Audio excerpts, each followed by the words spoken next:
Bonsoir à tous, messieurs, dames. On va commencer. Je vais demander aux gens du fond de la salle s'ils veulent bien de s'installer ou bien de rester au bar s'ils veulent rester au bar. Donc, nous accueillons ce soir parmi nous Madame Lily Walter. Donc, Lily, ça fait 4 ans que tu travailles sur le sujet que tu vas nous présenter. Tu fais ta recherche auprès de l'Université de Guyane sur le campus de Kourou, à l'UNT, dans les laboratoires d'Ecofol. Donc, Lily va nous parler d'écomatériaux ou encore comment pallier à notre dépendance au béton. Est-ce qu'il y a des alternatives locales avec des matériaux locaux, biosourcés?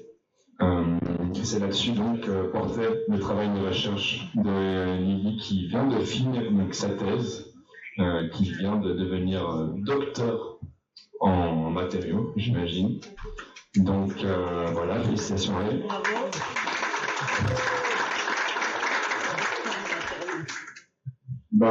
Sans plus attendre, je pense que nous avons hâte d'entendre ce que tu vas nous raconter et à voir si dans quelques années on va pouvoir commencer à construire des belles petites cases en béton local. Je te laisse la parole.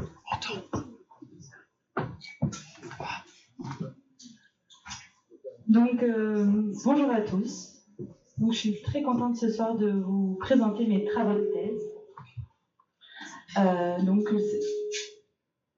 je les ai faits dans le cadre du projet Gliater, qui était en fait un projet initié par l'Université de Guyane et l'ADEME. Et donc, moi, j'ai travaillé dans le laboratoire Ecofol et aussi soutenu par le campus des métiers et des qualifications. Donc, pour commencer, comme vous savez tous, en Guyane, on a une forte croissance démographique, largement plus grande qu'en Hexagone. Et donc, cette croissance démographique, elle entraîne forcément un besoin en logement assez important. On attend environ 4800 logements par an sur le territoire. Et aujourd'hui, on considère qu'on construit à peu près 9 maisons sur 10, ou 9 bâtiments sur 10, à l'aide de parpaings, de blocs de béton creux. Donc, ces blocs de béton creux, en fait, ils sont constitués de gravier, de sable, et donc d'eau et de ciment. Le problème du ciment, c'est que en fait, ça vient principalement de la combustion du calcaire.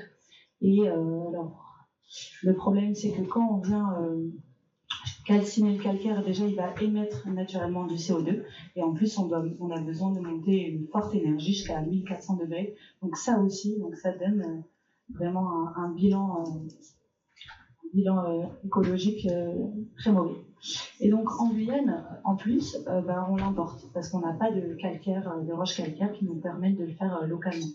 Donc ça fait des coûts économiques et environnementaux des constructions en Guyane qui sont particulièrement élevés. Ce contexte guyanais, on le retrouve en fait dans de nombreuses régions tropicales. Donc là, par exemple, on voit une carte de l'évolution démographique dans le monde, et on peut voir que dans toute la région intertropicale, on a une très forte croissance, principalement en Afrique subsaharienne et aussi en Asie du Sud-Est. Et donc, il y a une forte demande en nouvelles constructions dans toutes ces régions-là. Et donc, on aimerait donc faire des matériaux sans utiliser du béton, que ce soit des blocs de béton ou du béton blanchi. Et donc, pour ça, il y a un engouement qui est assez mondial, c'est de revenir à des matériaux qui soient plus locaux, plus naturels. Et donc, c'est les matériaux typiquement géosourcés. Donc, ça peut être directement les sols d'excavation, les sols en chantier, ou les sols qu'on peut récupérer dans des carrières de sol, par exemple. On a aussi donc les matériaux biosourcés. Donc ça peut être tous les coproduits végétaux. Donc là, par exemple, c'est des images de champs de bananes, ou par exemple des déchets de scierie ou des copeaux de bois qu'on peut récupérer facilement et qui sont pas valorisés en Guyane, par exemple. Et donc, il y a un matériau, c'est les matériaux en terre, qu'on appelle aussi les matériaux en terre crue, qui répondent en fait à l'utilisation de ces ressources.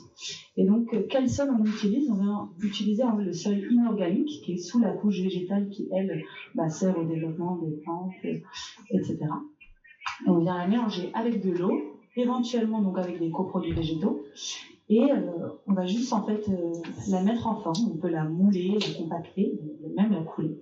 Et on va attendre qu'elle sèche pour qu'elle gagne en résistance et qu'enfin on puisse donc l'utiliser comme mur de construction.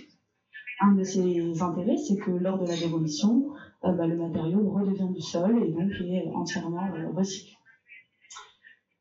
Donc il se compose en fait de grains de différentes tailles, donc les plus gros, les graviers, les sables, les limons, et le tout s'est maintenu dans une matrice argileuse. Donc les argiles, c'est les plus petites particules du sol.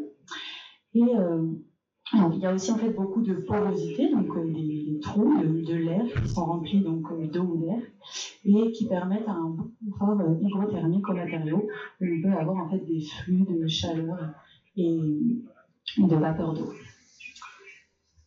Aujourd'hui, on considère qu'il y aurait encore 10% de la population mondiale qui vivrait dans ces constructions et on les retrouve en fait un peu sur tous les climats. Donc là, on avait une carte des climats et en noir pointillé, on voit là où il y a de la construction traditionnelle en terre. Donc on peut voir qu'il y en a un peu partout dans le monde, pas en Guyane. Donc en Guyane, il y a eu des constructions en terre, mais elles sont arrivées bien plus tard. Ça a été plutôt des initiatives des années 80. Donc ce qui est intéressant, c'est que ça nous montre que c'est un matériau qui peut même résister sous des climats tropicaux humides, comme ceux de la Guyane. Donc ça, on peut en retrouver par exemple ici à Taos Pueblos aux États-Unis dans des climats froids, mais donc aussi là à Sanaa au Yémen, donc dans des climats arides et chauds, ou en Chine à Toulon, donc plutôt en climat plutôt comme ici tropical humide. Donc il y a différentes techniques de mise en forme. Les techniques traditionnelles, ça va être par exemple, je pense que vous avez peut-être déjà entendu parler du pisé ou des adobes. Donc c'est des techniques où ça va être principalement les ouvriers qui vont venir mettre de l'énergie pour fabriquer le matériau, qu'il soit compacté ou moulé. Le problème de ces techniques, c'est qu'elles sont assez chronophages et qu'elles sont surtout laborieuses et que du coup elles répondent plus très bien en fait aux exigences de l'industrie de la construction d'aujourd'hui, qui veut aussi des matériaux standardisés et mis en place plus facilement. Mais donc il y a aussi donc des constructions modernes qui ont vu le jour. Donc on a par exemple la brique de terre compressée. Donc on vient compresser de la terre mélangée à de l'eau et aussi à du ciment par exemple pour en augmenter les propriétés. Mais il y a aussi d'autres techniques qui sont intéressantes, comme par exemple la terre coulée, que je vais vous présenter après. Donc le problème de ces techniques, c'est que souvent on ajoute du ciment, et du coup les performances environnementales, elles sont plus très intéressantes.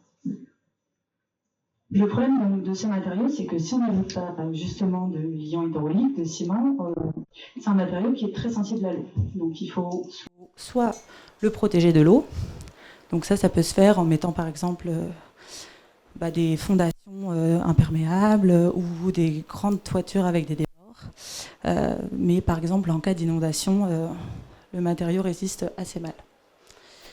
Le matériau peut en fait s'infiltrer dans les pores et venir détruire, donc en fait la terre redevient de la boue. Donc moi, l'objectif de ma thèse, c'était d'essayer de montrer est-ce qu'on peut arriver avec donc de la terre tropicale de Guyane et des coproduits végétaux à faire un matériau qui soit déjà résistant mécaniquement, donc on puisse construire avec et faire des murs porteurs. Donc pour vous donner un ordre de grandeur en valeur, on essaie d'atteindre une résistance qui est plus de 2 mégapascales et les parpaings, par exemple, ça tourne régulièrement à 4 mégapascales. On voulait aussi donc faire un matériau en terre coulée, c'est-à-dire une technique qui se rapproche beaucoup de la technique du béton banché actuel, que je vous présenterai un peu après, et un matériau surtout qui soit donc résistant à l'eau et qui puisse faire face à nos conditions climatiques particulières.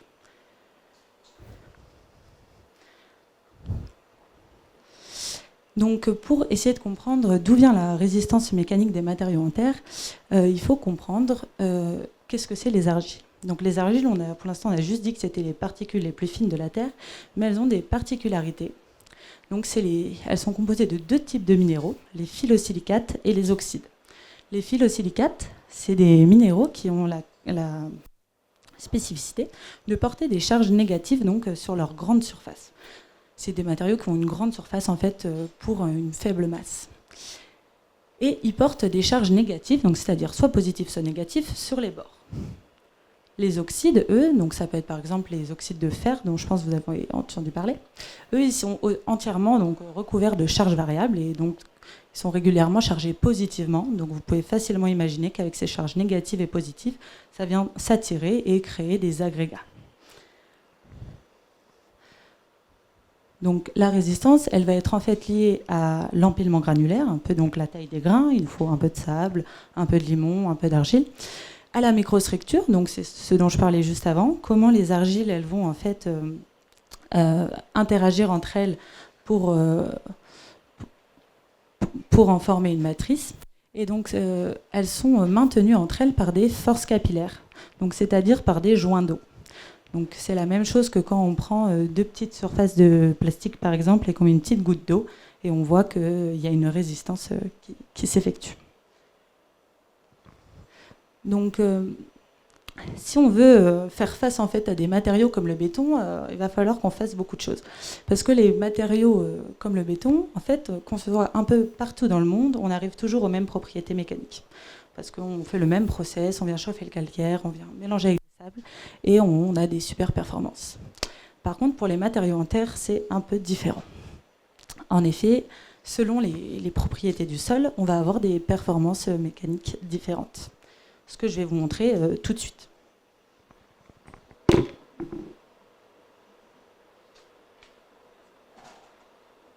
ici, j'ai fabriqué deux petites étrouettes de terre avec deux sols différents. C'est un sol que je récupérais à Mala et un sol que je récupérais à Sinala. Donc je vais essayer de les casser et après si vous voulez vérifier dans les deux autres faits par un témoin qui dira que je n'ai pas touché, on va voir que ces matériaux, ça va avoir une résistance mécanique assez forte. Donc, et pour vous dire, j'ai mis la même quantité d'eau dans les matériaux. Donc là, je vais commencer avec celle-ci, donc je l'ai fait avec la terre de Mana. Ah, je vais l'étudier. Donc là, on peut voir que les coups, ça fait une espèce de grosse couche. Par contre, l'autre, celle que j'ai récupérée avec un sol de cinnamon, je vais le casser.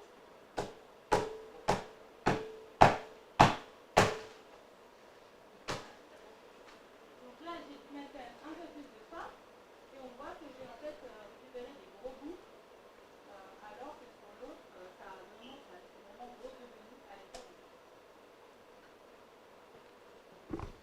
Donc là, mon but, c'était de vous montrer qu'il faut bien choisir son sol. On ne peut pas utiliser tous les sols pour construire en terre. Il va falloir en fait essayer de comprendre donc, quelles sont les propriétés du sol qui font qu'on a un matériau qui est résistant mécaniquement. Donc ça va être un peu le but des personnes qui veulent construire en terre. Alors ça, c'est des questions qui ont déjà été assez étudiées, notamment sur les sols des zones tempérées. Les sols des zones tempérées, on sait qu'ils ont la particularité d'avoir des phyllosilicates. Donc je vous ai dit, ces argiles qui portent des charges négatives et qui sont un peu plates, un peu comme des feuilles, et ben, ils ont des propriétés différentes. Et c'est ces propriétés-là, en fait, ces types de phyllosilicates différents qui vont jouer sur la résistance mécanique. Par exemple, la kaolinite, elle va avoir peu de charges négatives comparée à la smectite, et résultat, on va avoir moins de résistance mécanique. Ce qui est intéressant, c'est qu'il y a des essais très simples, comme l'essai au bleu de méthylène, qui est fait à peu près dans tous les laboratoires de géotechnique. Et pour vous dire, il y a un peu des laboratoires de géotechnique dans n'importe quelle grande ville.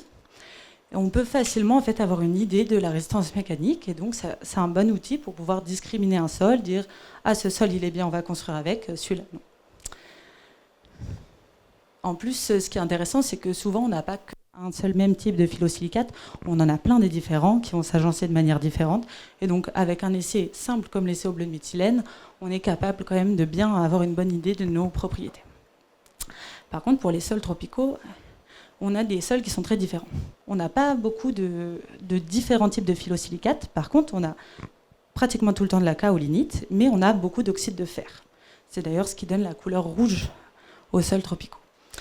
Mais ces oxydes, ils vont quand même être différents. Il y en a différents types. On peut en avoir plus ou moins. Et donc, le but de mon étude, c'était d'essayer de comprendre comment est-ce qu'on peut prédire la résistance mécanique des sols tropicaux et ainsi pouvoir savoir les sélectionner. Donc pour cela, je suis allée tout d'abord récupérer un peu des sols sur tout le littoral de la Guyane.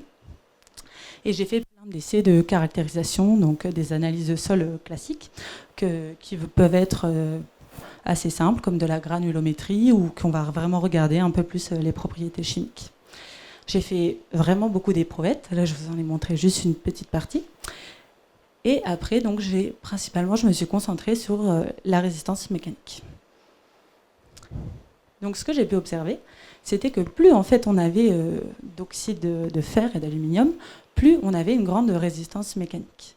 Et donc ces résultats-là, ce qui était intéressant, c'était qu'ils pouvaient être aussi validés par des résultats qu'on allait trouver dans d'autres champs d'études, pas forcément ceux de la construction en terre, mais peut-être plus des études de géotechnique.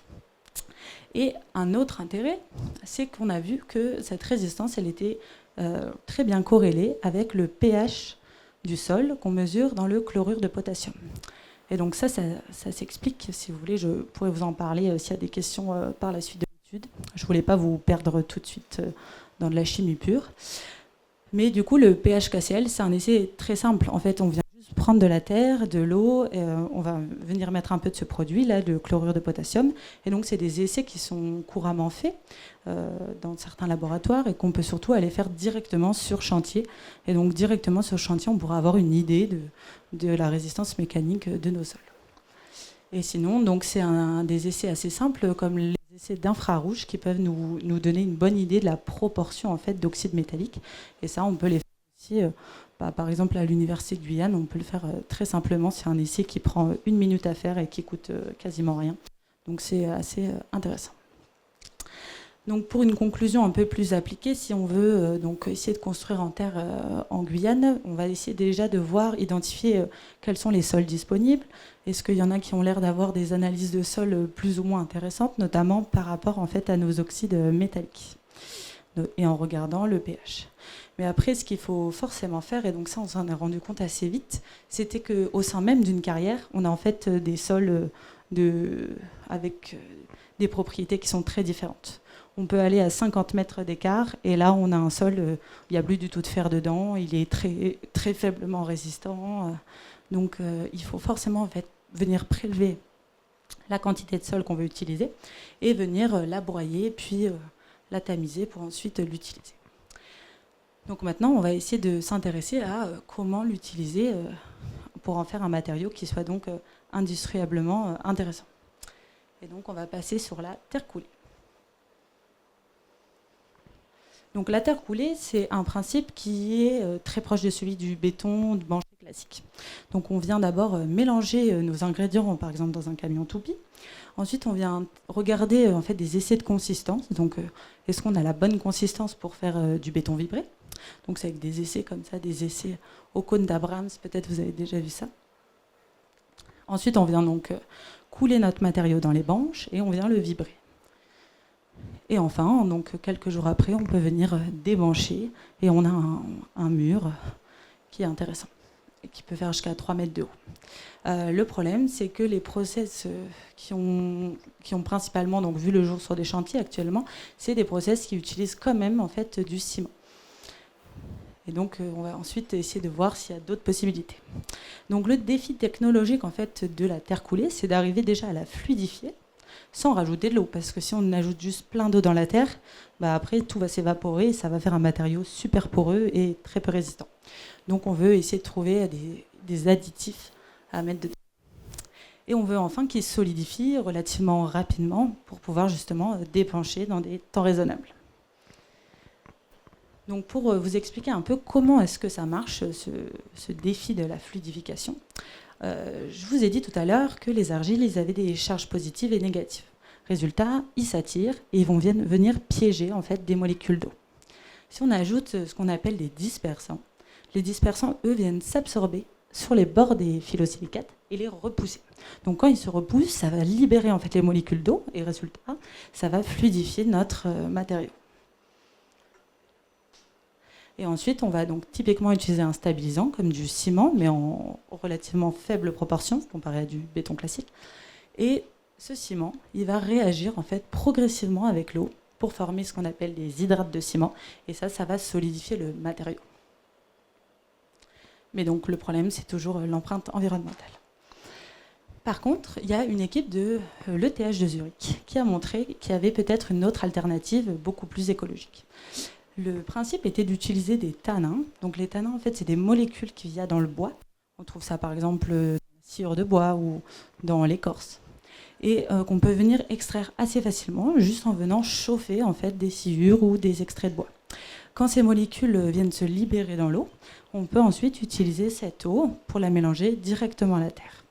Il faut quand même venir modifier le pH pour avoir les propriétés souhaitées. Et on a donc cette fluidification qui se forme.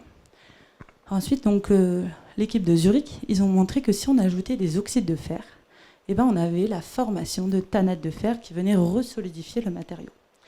Et c'est comme ça qu'on peut avoir l'effet fluidification, solidification. Sauf que nous, ce qu'on s'est posé comme question, c'est que dans les sols tropicaux, on a dit, on a déjà plein d'oxyde de fer et d'aluminium. Donc ce qu'on s'est posé comme question, c'est est-ce que si on utilise juste des tanins, et qui plus est des tanins locaux, on arrive à avoir cet effet de fluidification suivi d'une resolidification. Et donc on va faire un test en live.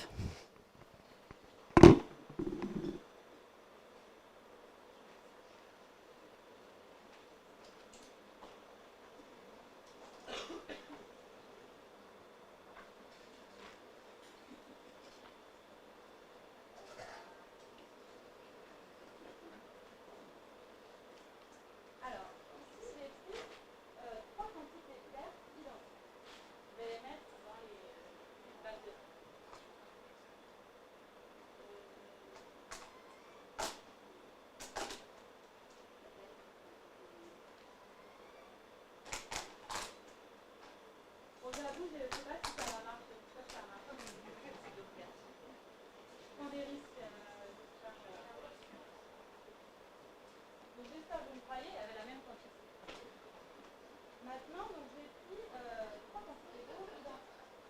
Et donc là, le but de ce qu'on va faire, c'est que dans une bouteille d'eau, on va rien mettre dedans. Ça va être juste de la terre et de l'eau. Dans une autre bouteille, on va mettre donc, un mélange de tanin avec un tout petit peu de NaOH pour justement augmenter le pH. Donc là, ce qu'on espère voir, c'est que ça va se fluidifier. Et tout à l'heure, à la fin de la séance, j'espère qu'il y aura cette chose.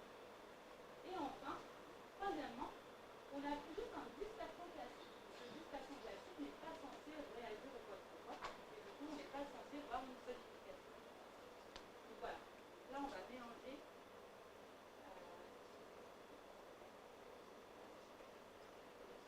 Voilà, le petit peu vert, c'est ça. Donc moi, d'abord, je vais mettre les tanins dans l'eau.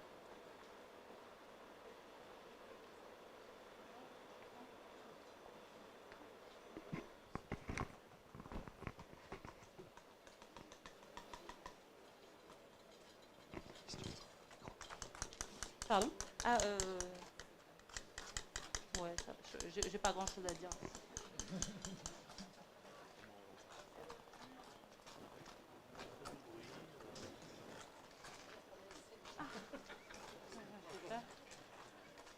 voilà, mélange, que tout soit bien mélangé. Ouais, là c'est pas top. Donc alors, là j'ai utilisé des tanins de châtaignier parce que ça a un intérêt que je peux les acheter en grande quantité. Mais vous verrez par la suite que ça marche aussi avec des tanins locaux. Mais comme ça prend du temps à extraire, je n'ai pas préparé ça pour vous. Je suis désolée.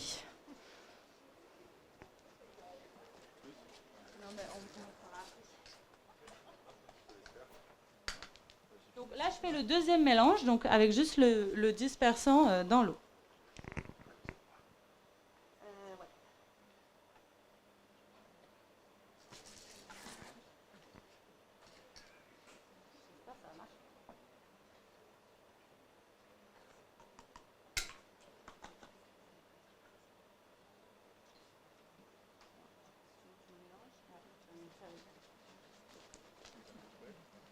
Donc, je mélange bien parce qu'en fait, il faut que mes tanins ils viennent réagir avec la petite quantité que j'ai mis de NaOH. Pourquoi? Parce que si je prends juste des tanins et que je n'augmente pas le pH, les molécules, elles ne sont pas chargées négativement. Et donc, du coup, elles ne font pas les effets escomptés. Mais quand on vient augmenter le pH, ce n'est pas des pH très élevés, on est aux alentours de 7-8. Ça vient en fait modifier la structure de ces molécules de bois, ces tanins, qui vont ensuite pouvoir venir s'absorber donc, sur les bords de mes phyllosilicates et créer ma fluidification. Enfin, j'espère.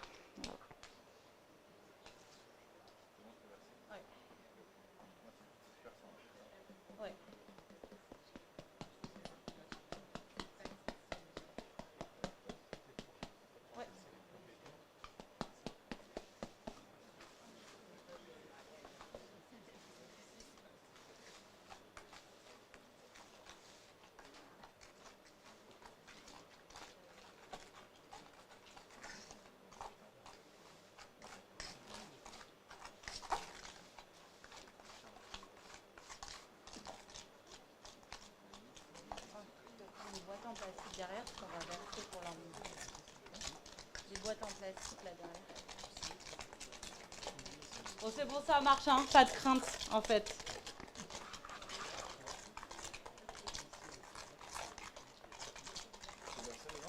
Donc attends, on va montrer. Ok, vas-y, merci. Donc. Là, on voit la terre et l'eau, bon, bah, ça fait une espèce de pâte à modeler, donc voilà, c'est pas liquide. Donc là, par contre, la terre avec le dispersant, ça nous a fait une belle soupe que je vais verser. Voilà, là, on voit, c'est bien liquide. Donc voilà.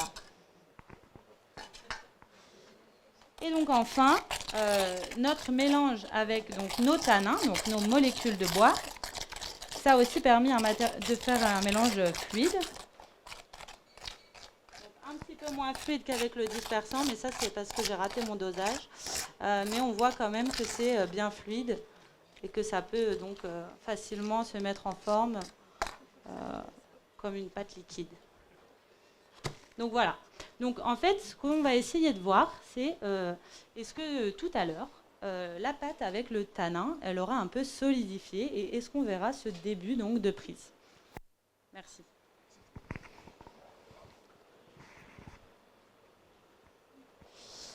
Donc je n'ai pas fait juste ça pendant mes travaux. J'ai en fait étudié plein de types de tanins différents. J'ai utilisé plein de dosages de base, donc c'est-à-dire j'ai augmenté le pH avec soit du carbonate de sodium, qui est en fait un produit plus écologique pour augmenter le pH, soit donc du NaOH. Et j'ai étudié ça donc avec des sols qui avaient différentes propriétés. Et j'ai regardé donc les effets sur la fluidification. Est-ce qu'on pouvait donc venir couler le matériau? Est-ce que celui-ci venait solidifier? Donc ça peut être avec des essais assez simples. Moi, tout à l'heure, je vais vous présenter un essai où on est venu couler des éprouvettes qui font 22 cm de haut. Et on les a démoulées à 24 heures et on a ajouté des masses de 2 kg dessus pour voir jusqu'à quand ça avait l'air de commencer à se déformer. On a fait aussi d'autres essais comme, ça, je ne sais pas si vous connaissez, comme l'essai de Vika. Et on a testé donc plein de dosages et un de nos buts, c'était pas que de montrer que c'était fluide, c'était de montrer qu'on peut aussi réduire la teneur en eau. Parce que si on réduit la teneur en eau, en fait, on améliore les propriétés parce que ça crée moins de pores quand ça sèche et donc ça va être plus résistant mécaniquement notamment. Et on a regardé si on avait donc cette prise, si on avait la formation de ces tanates de fer en faisant des analyses infrarouges. Ensuite, on a testé donc, plusieurs sciures locaux. En fait, on est allé à la scierie de Kourou et on leur a demandé qu'est-ce qu'ils coupaient comme arbre le plus souvent. Et ils nous ont donné donc de la sciure. Donc tout sauf le coco, bien sûr, qu'on ne trouve pas en scierie. Ça qu'on a récupéré avec des gens qui produisent en fait de l'huile de coco. Et donc, on a testé la bagasse, le goupi, le wakapu et le wapa. Peut-être que ces noms vous parlent plus. Donc, ce qu'on a remarqué, c'était qu'on arrivait tout le temps, si on venait modifier nos dosages en fait, de tanin, à avoir cette consistance fluide qu'on a pu apercevoir tout à l'heure. Le pH, on a vu que ce qui était important, c'était qu'il soit aux alentours de 6, 7 et même jusqu'à 8. on a remarqué qu'en fait le dosage, il allait dépendre des propriétés du sol, et notamment de leur proportion d'oxyde de fer. En fait, un sol, plus il avait beaucoup d'oxyde de fer et plus il avait beaucoup de particules fines, et plus on avait besoin en fait d'ajouter beaucoup de tanins pour réussir à induire cette solidification. Ce qui peut paraître assez logique si on se rappelle des petits schémas où on voit que les dispersants viennent se mettre sur les surfaces de ces argiles pour entraîner la fluidification. Donc voilà, on a pu regarder que selon les types de sols, notamment un sol qui était composé principalement en fait, d'oxyde de fer et principalement de particules fines, on avait besoin d'ajouter jusqu'à 3% de la masse du matériau, ce qui peut paraître quand même un peu important. Enfin, donc, sur la solidification et la diminution de la teneur en eau, on a vu qu'on avait bien cette solidification qui s'effectuait, c'est-à-dire à 24 heures, on pouvait systématiquement démouler nos petites éprouvettes. Par contre, quand on ajoutait des masses dessus, on observait quand même des petites déformations quand on arrive jusqu'à 10 kg, ce qui montre qu'on n'a pas du tout la résistance suffisante pour démouler un mur de 3 mètres de haut. Mais probablement qu'on a été un peu ambitieux comparé à ce qui est fait actuellement en fait, sur la terre coulée, même avec du ciment, où ils viennent démancher en 1 semaine. Peut-être qu'il faudrait accepter en fait, qu'on modifie nos manières de faire, au lieu de vouloir, un peu comme j'ai voulu faire exactement pareil que le béton pour pouvoir convaincre. Peut-être qu'il faut quand même accepter qu'on soit un peu moins rentable. Et on a pu aussi observer, donc on avait tout le temps en fait cette apparition de tannate de fer, même dans les sols où on avait moins d'oxyde de fer. Donc ça montre que même en fait, avec des sols les sols en Guyane en tout cas qu'on trouvait avec peu d'oxyde de fer, on arrivait quand même à avoir cette réaction et cette solidification. Et donc un de nos résultats qu'on a trouvé assez prometteur, c'était qu'on a trouvé que le WAPA était une naissance très prometteuse en fait pour faire de la terre coulée. Donc le WAPA, alors mon petit dessin, peut-être vous avez déjà vu ces arbres qu'on voit beaucoup en fait en bord de rivière avec ces graines qui peuvent être jaunes ou rouges. Et alors ça a l'intérêt d'être un arbre qui est très très présent. Il y a des chiffres qui disent qu'il composerait plus de 30% en fait, des arbres sur pied de la forêt guyanaise. Et ils ont aussi l'intérêt d'avoir un grand taux d'extractible. Parce que quand on vient faire bouillir la sciure, on va récolter plus ou moins en fait, de molécules comparées à la sciure de base. Donc le WAPA avait cet avantage-là. Donc enfin, pour conclure, on a montré qu'il y avait des résultats prometteurs. Le WAPA avait l'air d'être très intéressant avec les sols tropicaux pour faire ce côté fluidification, solidification. Il n'en reste que c'était quand même des études qui restent préliminaires. Si on veut mettre ça dans l'industrie, il faut quand même faire d'autres recherches, aller plus loin, voir justement est-ce qu'on peut, si on démoule à 72 heures, est-ce que ça pourrait marcher? Est-ce qu'il ne faudrait pas qu'on rajoute même des oxydes de fer en prenant... on a plein de sources de fer en Guyane, si on prend des roches très ferreuses, qu'on les met en poudre, qu'on les ajoute, enfin, il y aurait plein de différentes manières de réfléchir, ou même ajouter une armature. Enfin, il y aurait plein de choses à faire pour essayer de voir où est-ce que ça peut aller. Par contre, ici, on n'a pas étudié la résistance à l'eau, qui va être du coup notre dernière étape pour pouvoir construire en Guyane. Donc là, nous, on s'est intéressé à la biostabilisation. Donc la biostabilisation, c'est le fait d'ajouter, d'incorporer donc, des matières organiques qui sont issues des végétaux, même de certains animaux, qui vont venir augmenter nos propriétés et notre résistance à l'eau. C'est des solutions qui ont donc été faites traditionnellement et qui étaient faites en fait en fonction de la localisation et des coutumes des personnes qui construisaient, mais ça a été complètement abandonné depuis l'arrivée du tout béton. Mais aujourd'hui, en fait, quand on regarde dans la recherche, c'est des solutions qui sont très étudiées, qui sont en renouveau, en gros développement. Alors comment en fait ça marche, la biostabilisation? Ça marche par deux manières.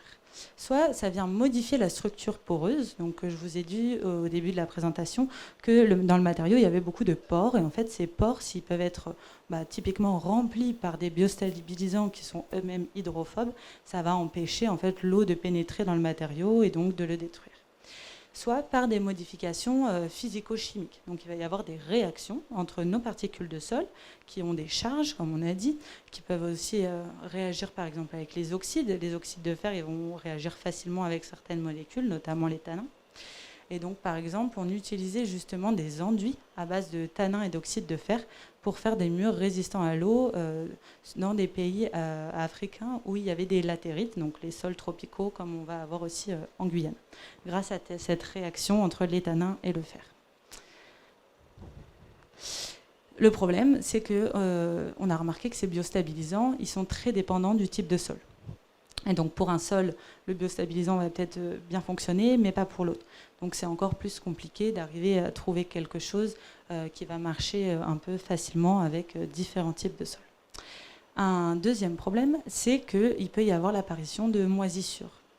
En effet, quand on a des matières organiques et on a de l'eau, eh ben, les moisissures, elles viennent en fait se nourrir des matières organiques avec l'eau pour se développer. Et donc, comment ça marche? En fait, on a un spore de moisissure. Donc, la moisissure, c'est un champignon. Et ce spore, il vient donc se déposer sur une surface et il vient donc ensuite se nourrir grâce à l'eau et à la matière nutritive. Le problème, c'est que ça va être mauvais pour la santé. Ça peut créer des problèmes respiratoires notamment. Donc, ça peut être un danger de biostabiliser à cause de ces moisissures. Mais si on regarde dans un autre contexte, en fait, les moisissures, c'est des champignons. Et les matériaux à base de champignons, bah, c'est en plein essor. Là, par exemple, vous avez une tour qui est faite en briques de mycélium. Donc le mycélium, c'est la partie végétative du champignon. C'est vraiment la partie qui constitue le champignon. Et nous, ce qu'on voit avec le petit chapeau, c'est vraiment juste la partie reproductive. Mais le matériau, en fait, on pourrait dire que l'arbre, c'est le mycélium et que les fruits, c'est le petit champignon qu'on voit avec le petit chapeau. Donc voilà. Et donc aujourd'hui, c'est utilisé donc beaucoup en isolation ou en packaging. Enfin beaucoup. C'est surtout en plein essor dans la recherche. Et comment ça fonctionne ces matériaux? On vient prendre un substrat lignocellulosique, donc ça va être typiquement de la paille, sur lequel on vient inoculer un certain type de champignon qui va ensuite croître si on lui donne des bonnes conditions de température et d'humidité. Et qu'on va ensuite donc inactiver thermiquement. Donc ce n'est pas des températures très élevées, on est aux alentours de 80 degrés. Et donc ça, c'est pour en fait tuer le champignon et que justement il arrête d'émettre des spores potentiellement nocifs. Et ça a un intérêt, ces mycomatériaux, c'est que c'est résistant à l'eau. Alors pourquoi? C'est parce qu'en fait le mycélium, donc ça là, qui constitue le matériau, il est constitué, donc si on regarde la constitution des parois qui le forment, ils sont constitués de différentes couches de molécules et notamment de protéines qu'on appelle les hydrophobins et qui sont généralement hydrophobes et du coup qui permettent d'être résistantes à l'eau. Donc nous, l'hypothèse qu'on a émise, c'est est-ce que si on prend un matériau en terre, qu'on ajoute des matières organiques et qu'on fait exprès qu'il moisisse, en lui donnant les bonnes conditions, en le mettant typiquement dans une enceinte fermée très humide et chaud, du coup la moisissure se développe. Mais si on l'inactive thermiquement, donc on tue le champignon, il va donc arrêter d'émettre des spores, mais est-ce qu'il sera résistant à l'eau? Donc c'est la question qu'on s'est posée. Et donc là, on va faire aussi un petit test pour voir.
Donc là, j'ai pris 3 petites éprouvettes. Il y en a une, elle est composée que de terre.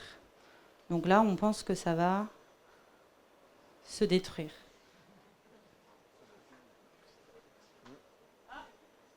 Qu'est-ce qui se passe? Il se passe quoi? Il y a des bulles. Il y a des bulles et ça a l'air de se détruire quand même, non? Ça a l'air d'un peu se dissoudre, je confirme. Alors, avec là, et la lumière, je ne sais pas si j'arrive à les repérer. Alors, celle-là, elle est constituée de terre et de tanin, mais on n'a pas fait développer des moisissures dessus.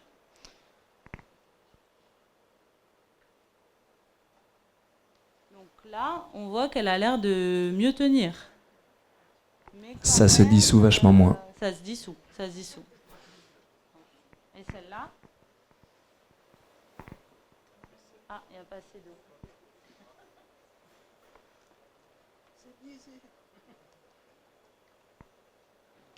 Alors, ça a l'air de marcher là, non? Alors voilà. Ça se dissout pas du tout. Ça se dissout pas du tout, voilà. Et pourquoi? Parce que du coup, on a dit que le mycélium qui va se développer dans les pores, il est hydrophobe et du coup, il va empêcher l'eau de s'infiltrer. Enfin, du moins, c'est ce qu'on a compris à ce jour. Donc, je peux aussi vous montrer d'autres éprouvettes. Je vous montrerai ça tout à l'heure plutôt.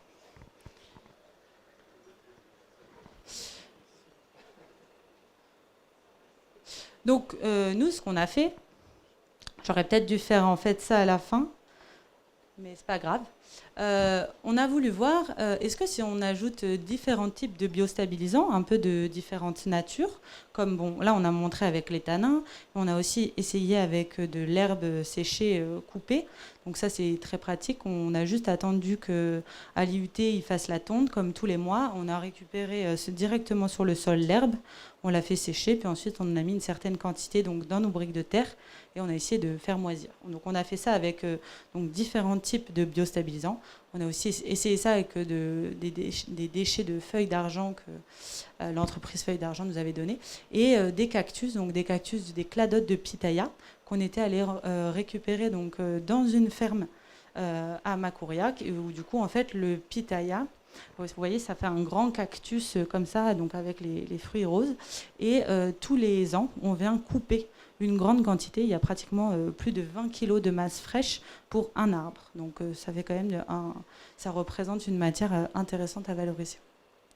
Donc oui, pardon, je vais trop vite. Donc on l'a réduit en poudre et ensuite on l'a dissoute avant donc de l'incorporer à nos matériaux. Et là, on a fait deux types donc, de cures. Une où on l'a fait sécher pour pas qu'il y ait de développement de champignons et une où on a fait développer ces moisissures. On a caractérisé nos moisissures de différentes manières, que ce soit juste chimiquement ou combien en proportion elles avaient recouvert nos briques ou combien de CO2 elles émettent, parce qu'en fait les champignons c'est comme les humains, on aspire de l'oxygène et on émet du CO2. Et on a ensuite donc séché toutes ces briques, notamment pour inactiver les mycéliums, les moisissures, et on est venu les caractériser mécaniquement et en résistance à l'eau. Donc là, on a des images de nos briques qui moisissent, donc vous voyez, ça peut faire un peu peur. Il y a vraiment des moisissures assez conséquentes, mais par contre, en fait, quand on vient inactiver thermiquement, toute la partie qui est en surface, elle peut facilement en fait s'époussiérer. Et à la fin, on a donc des matériaux où on voit quand même qu'on a des aspects de surface qui sont différents, mais donc il n'y a plus ce côté moisi. Il faut le savoir quand même que ça a subi une moisissure. Et donc les résultats, ils ont été vraiment assez clairs. Donc là, c'est donc toutes nos terres où il n'y a pas eu de mycélium dedans. Donc on voit qu'au bout de 2 heures, à part celle avec la feuille d'argent qui en fait avait des particularités spécifiques hydrophobes, on avait tout le temps une destruction du matériau à 2 heures. 2 heures dans l'eau. Par contre, avec notre mycélium, on avait pratiquement 0 perte, 0 dégradation. Et alors, on a aussi fait des tests un peu plus représentatifs de la pluie. où on est venu mettre à forte pression donc, sur nos éprouvettes de l'eau. Et donc on peut voir que parfois, par exemple là pour le cactus, ça a été carrément, ça a détruit en fait la résistance à l'eau. Elle était moins bonne que celle de la référence. Mais par contre, après la prolifération et l'inactivisation donc, de ces moisissures, on avait des matériaux qui ont subi zéro dégradation. On avait moins de 0,2% de perte sur notre test. Donc comparé, donc c'était assez clair que visiblement le mycélium est vraiment intéressant pour augmenter la résistance à l'eau. Donc pour conclure, déjà ces résultats ils ont montré que alors si on veut construire avec des biostabilisants, il va falloir faire attention la potentielle apparition de moisissures si notre matériau est en contact avec de l'eau et donc néfaste pour la santé. Et que donc potentiellement ce mycélium pourrait être très intéressant pour augmenter la résistance à l'eau des matériaux en terre et devrait donc faire plus de recherches sur ce sujet. Et voilà, on arrive donc à nos conclusions. Donc la première conclusion, c'est donc on va repartir sur nos 3 objectifs. Premièrement, la résistance mécanique. On a vu que la résistance mécanique, elle était donc très dépendante du type de sol et qu'en Guyane, c'était donc la proportion d'oxyde de fer qui allait principalement jouer, qu'on peut mesurer donc soit par des essais de pH, soit par des analyses infrarouges. Par contre, maintenant, il va falloir essayer d'étendre un peu ces recherches en allant regarder donc, l'effet des oxydes de fer dans d'autres pays tropicaux. Ensuite, on aimerait bien s'intéresser vraiment aux spécificités de ces oxydes de fer, sur comment est-ce qu'ils jouent sur nos résistances mécaniques. Et enfin, il y a un aspect qu'on n'a pas pu regarder, c'est que en fait, les oxydes de fer, ils ont la particularité de pouvoir se lier fortement avec des matières organiques qui, au cours de la vie du sol, vous savez, le sol, d'abord, c'était un caillou qui s'est dégradé pendant des millions d'années, et il a notamment été face à la vie, à potentiellement la décomposition de matière organique il y a peut-être très longtemps, mais ça aussi, ça peut jouer. On aimerait aussi s'intéresser à ces effets-là. Donc enfin, pour notre process de terre coulée à base de tanins et principalement le WAPA qui nous a l'air intéressant, et de carbonate de sodium, donc pour augmenter le pH. On a vu qu'on arrivait bien à avoir ce côté fluidification, solidification, mais que pour l'instant, on n'avait pas une résistance mécanique suffisante si on voulait faire tout comme le béton de ciment. Et que alors soit il va falloir qu'on accepte de changer un peu nos process, soit il va falloir étudier plus, et ça, ce serait déjà une bonne idée.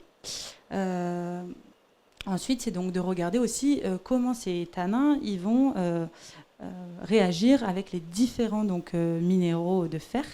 Donc ça aussi, c'est un point qui serait très important à regarder.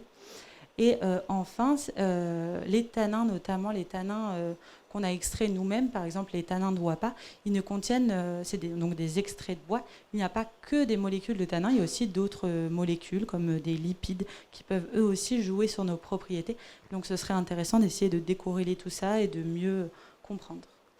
Et enfin, donc, pour cette histoire donc, de mycélium qui augmente la résistance à l'eau, donc, c'est un projet qu'on a déposé en brevet avec l'Université de Guyane pour donc, justement protéger ces résultats et aller plus loin. Mais il y a plein de choses qu'on aimerait regarder. Aussi, par exemple, le réel effet sur la qualité de l'air, même si les matériaux en mycélium sont supposés pouvoir capter des COV, donc des composés organiques volatiles qui sont mauvais pour la santé. Ça, on ne l'a pas vérifié. Enfin, il y a encore vraiment énormément de recherches à faire là-dessus, notamment l'effet du process. Est-ce que ce ne serait pas intéressant de venir inoculer des champignons spécifiques avec des propriétés spécifiques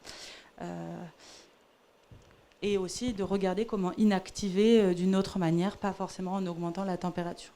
Enfin aussi, donc, regarder les analyses de cycle de vie, ça paraît aussi indispensable. Donc, en Guyane, si on a un process qui demanderait trop d'énergie, ce ne serait pas viable. Et donc il faut voir est-ce qu'on peut arriver à faire des matériaux où on peut estimer s'ils ont une bonne résistance à l'eau, par exemple en faisant des tests après avoir formulé le matériau, que de forcément tout contrôler. Un peu comme ce qu'on a fait avec les moisissures où on n'était pas forcément en stérile. Et donc ça peut être assez pratique.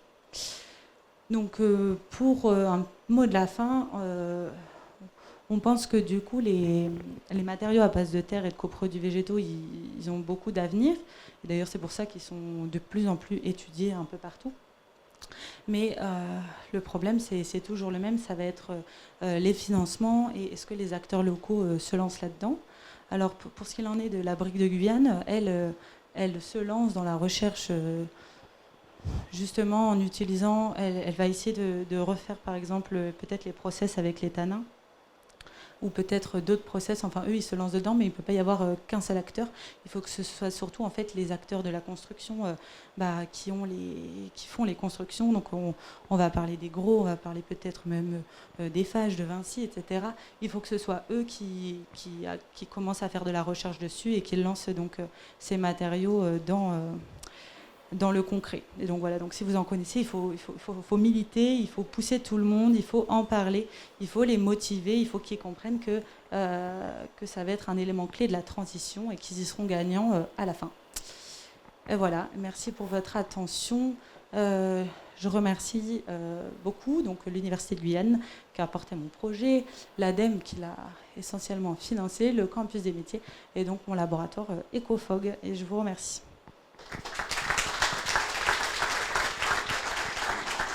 Ah, si vous voulez, je dis juste un dernier truc. Je vous montre des briques que je trouve très intéressantes parce que c'est les briques terre, herbe et champignons. Donc c'est vraiment, donc ça c'est l'herbe qu'on a récupérée à l'IUT, donc ça n'a rien de grandiloquent. Et on est venu les mélanger donc avec nos deux terres, les deux du début, celles qui étaient très faiblement résistantes et celles qui étaient un peu plus résistantes. Et donc on peut voir que quand on les met dans l'eau, bon là ça va pas rentrer en entier, mais on va mettre le bas comme ça. Et c'est assez net qu'on a vraiment une résistance à l'eau qui est très intéressante. Et donc voilà, je trouve que ça veut dire qu'on pourrait utiliser un peu plein de choses, par exemple du compost qu'on vient mettre dans notre matériau en terre, on vient faire pousser nos champignons, on vient les inactiver, et ça pourrait nous aider à faire donc des matériaux résistants à l'eau. Voilà, c'est bon, j'ai fini. Je confirme que ça ne se dissout pas du tout. Merci beaucoup Lily pour cette présentation très intéressante. Ah si, j'ai oublié. Du coup, le tanin fer, donc on va essayer juste de regarder celui qui est le dispersant classique, donc qui n'était pas censé faire prendre. Donc là, on voit, il coule en fait. Voilà. Par contre, donc l'autre, donc là j'espère que ça va marcher, voilà. Et ben, il a l'air de tenir. Ça marche. Ça marche. Bravo. Merci encore pour cette présentation très intéressante. Merci également pour cette petite démonstration. On n'a pas l'habitude de voir ça au Café de la Gare, donc c'est toujours très intéressant, très interactif. On va passer maintenant la parole à certains d'entre vous dans le public. Si vous avez certaines questions, n'hésitez pas à lever la main, je ferai passer le micro.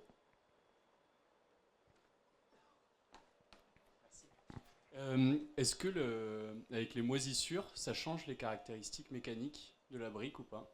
Ah bah oui, j'en ai pas parlé, merci pour la question. Et bah c'est ça qui nous a beaucoup étonnés, c'est que ça change quasiment pas. On a une très faible réduction. Donc par exemple, pour un matériau où on est à 3,1 mégapascal, on passe à 3,05. Donc vraiment, on a vérifié systématiquement une petite réduction qui serait peut-être aussi due à la modification du volume. Parce que donc, quand on fait grandir nos moisissures, en fait, après l'évaporation, au moment de l'inactivation thermique, il y aurait donc ce mycélium qui serait dans les pores et qui ferait qu'il y ait moins de contraction du matériau. Et donc le matériau est aussi un tout petit peu moins dense. Et donc on pense que la résistance mécanique un tout petit peu affaiblie serait principalement due en fait à cette augmentation de volume, si on peut dire. Je ne sais pas si c'est clair. Ouais.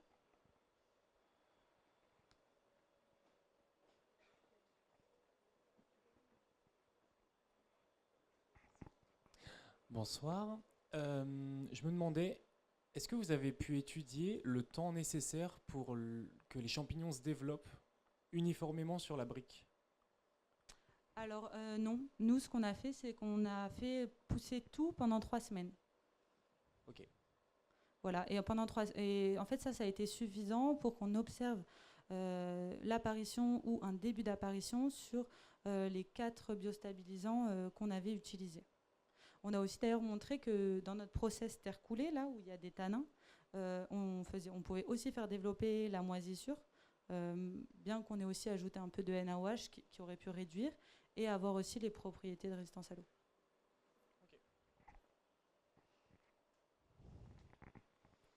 D'autres questions?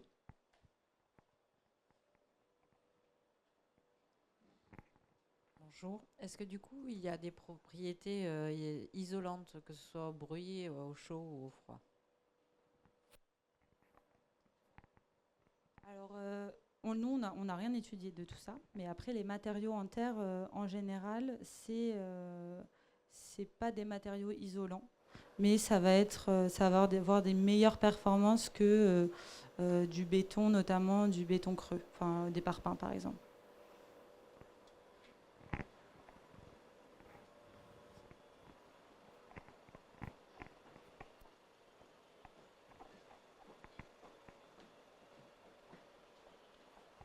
Bonsoir, je vais juste revenir sur la question de la résistance mécanique. Alors j'étais un peu en retard, donc peut-être que vous en avez parlé au début.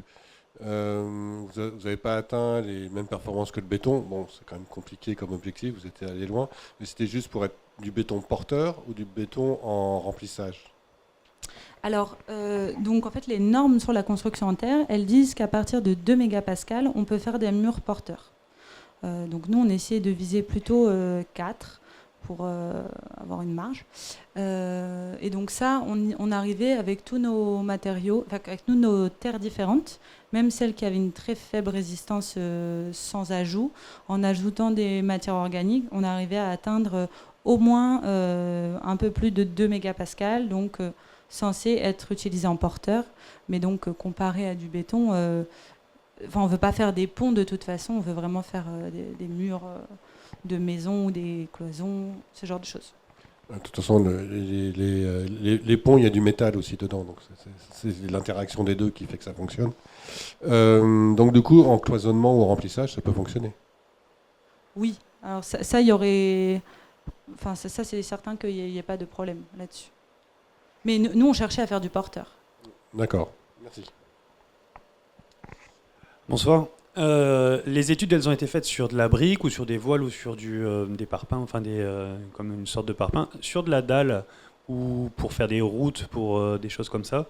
Si on va dans les communes de l'intérieur, le béton, il est aussi utilisé pour faire des routes. Est-ce que ça pourrait être, comme il n'y aura pas de compression, est-ce que ça peut être utilisé avec juste un simple séchage ou pas? Vous voulez dire juste de la terre avec, par exemple, des matières organiques dedans? Oui, bah là on a des pains oui. de terre parce qu'il y a eu une compression dessus et ça a apporté des effets. Mais si on fait une dalle, qu'on met le produit et qu'on le laisse sécher, est-ce qu'il va y avoir sans compression mécanique ou quoi que ce soit, enfin, est-ce qu'il va y avoir des effets où on pourra se substituer au béton actuel, quoi? Je sais pas trop, je pense pas. Je pense qu'on sur les routes, on a besoin de beaucoup plus de résistance mécanique. Juste pour un point à propos de ce sujet, on a déjà eu un café des sciences sur la conception de routes à base de latérite sur des structures élastiques de chaussée qui viennent en opposition aux structures rigides qu'actuellement on propose sur les routes. Et un des gros problèmes étant justement la déformation de cette chaussée qui va créer des fissures, des trous dans une structure rigide. Voilà. Alors je ne sais pas si elle est sur notre page YouTube où on a tous les cafés des sciences qui sont recensés. Il faudrait que je vérifie ça. Mais en tout cas, c'était une personne d'Eiffage, Guyane, qui a fait sa thèse à l'université, qui s'appelle Flavio Germain. Voilà. Et oui, par contre, c'est pas compressé. C'est coulé ou moulé.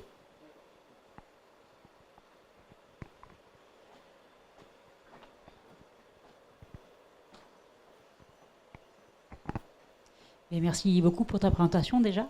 Tu as mentionné que l'université allait poursuivre les recherches sur les mycomatériaux. C'est un objectif. Ouais, c'est en projet, quoi. Oui. Je pense que... Je sais pas. Ok, merci. Quelqu'un d'autre?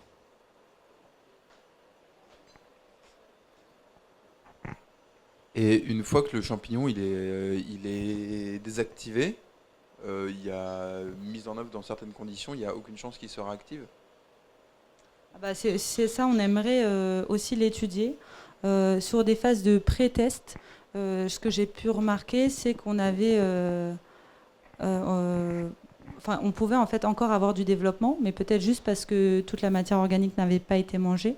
Après, peut-être qu'ils peuvent se développer eux-mêmes en mangeant le mycélium inactivé. Ça, en fait, on ne sait pas trop, même sur les mycomatériaux, comme c'est des matériaux très récents. Moi, pour l'instant, je n'ai pas réussi à trouver d'études qui parlaient de la durabilité dans le temps de ces matériaux. Voilà. Bonsoir. Tout à l'heure, il y avait une photo sur un mur en terre banchée. C'était assez fin. Est-ce qu'il y a du métal dedans? Est-ce qu'il y a... Je crois pas que... Non, je pense pas. Donc ça, c'est un projet donc d'un mur de terre coulée qui a été fait en hexagone dans le nord. Et eux, ils avaient mis... ça marche plus. Ils avaient mis un peu de ciment dedans. Mais ils arrivaient à faire des murs... je crois que c'est une école maintenant. Donc voilà, ils en parlent sur le site internet de Amaco. Ils parlent de tout leur process, de comment ils ont fait, etc. Et je pense qu'on peut même... s'il y a des gens qui sont motivés pour se lancer dans ce genre de projet, on peut les contacter. C'est sur... on tape Amaco terre coulée.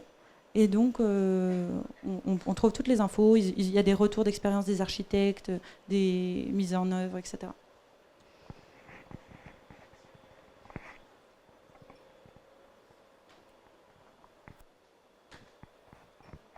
Bonsoir.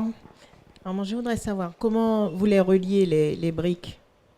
Avec quelle matière? Alors, moi, j'ai vraiment étudié le matériau.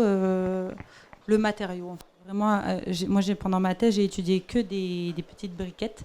Le but, c'est pas du tout de construire avec ces petites briquettes, c'était d'étudier les performances du matériau.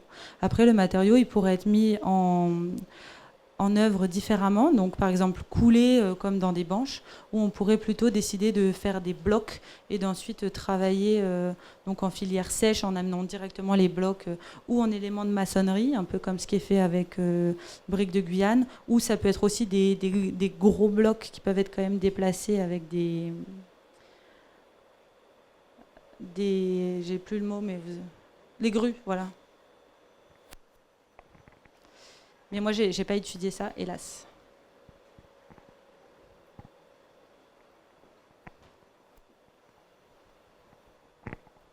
Bonsoir. Pour la terre coulée, en fait, l'utilisation du mycélium, ça, vous le verriez comment? Parce qu'on ne peut pas désactiver. Si c'est coulé en place, en fait, on ne peut pas appliquer le processus thermique. Alors on pourrait imaginer des processus pour le faire, mais de toute façon, on ne sait pas trop, on est qu'au début des recherches là-dessus, mais sinon on pourrait faire en fait comme je disais par exemple, des blocs de terre coulée, où on vient inactiver et ensuite on va mettre sur chantier quand il est tout bien. Après, si on veut inactiver directement le mur, si on arrive à trouver des systèmes de chauffe ou même il pourrait y avoir certains produits qui tuent les champignons sans être nocifs non plus, qu'on pourrait juste en fait épandre. Enfin, il y a plein de voies de développement.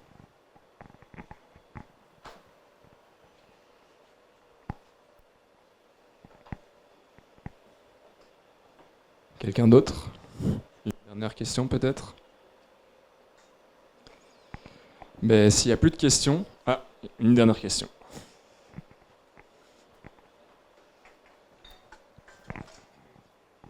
Bonjour. Nous, on est en train de se faire une petite cabane en terre et on nous a conseillé, pour que ce soit imperméable, sur la dernière couche, de mélanger avec de la chaux. Hein, ça. Alors oui, ça a l'air une bonne idée. Je pense que la personne la plus qualifiée pour en parler, elle est là ce soir. Elle s'appelle Cécilia Javelot. Et du coup, elle travaille à Aqua, justement, au développement de la filière terre crue en Guyane. Et donc ça, c'est quelque chose qu'elle maîtrise bien, je pense. Mais je pense que c'est une bonne idée. Je confirme que pour tous vos projets de construction bioclimatique et éco-responsable, on va dire, Aqua peut certainement vous prodiguer tous les conseils nécessaires. Donc n'hésitez pas à les contacter. Voilà, s'il n'y a plus de questions, je vais laisser la parole à notre président de la Canopée des Sciences, Monsieur Alain Cyril.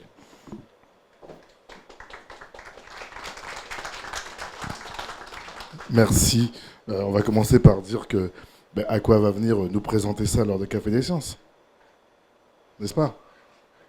Voilà, donc c'est rendez-vous est pris. Je voulais d'abord vous remercier pour cette présence toujours continue, nombreuse, que nous avons lors de nos Cafés des Sciences. Et donc, pour moi, l'occasion aussi de vous souhaiter une belle année 2025 avec un Café des Sciences qui va perdurer.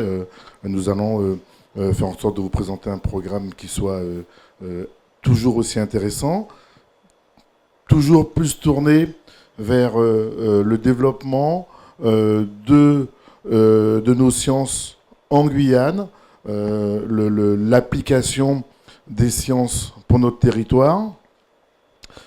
C'est aussi l'objectif de la Canopée que de donc faire cette transmission des savoirs pour le développement de notre territoire. Et il me faut aussi remercier de façon formelle nos partenaires, la CTG, l'État, le Centre spatial guyanais, l'Université de Guyane, le rectorat qui nous accompagne et nous ont permis surtout de surmonter en 2024 des moments difficiles et qui donc continuent à nous soutenir. Puis je veux aussi lancer un appel aux volontaires, à tous ceux et celles qui voudraient nous rejoindre.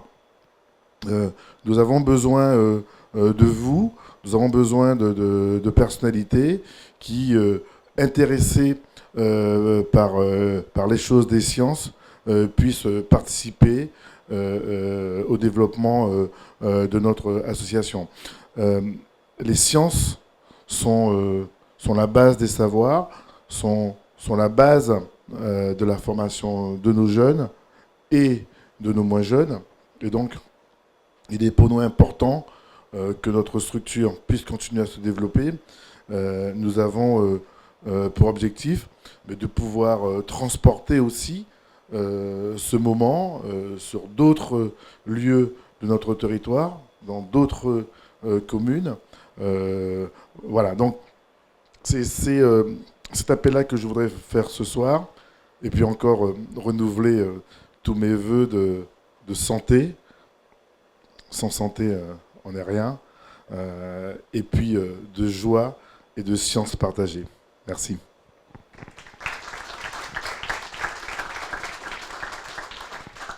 Voilà, et puis comme mot de clôture, merci à vous, cher public, de vous intéresser toujours autant à nos Cafés des Sciences.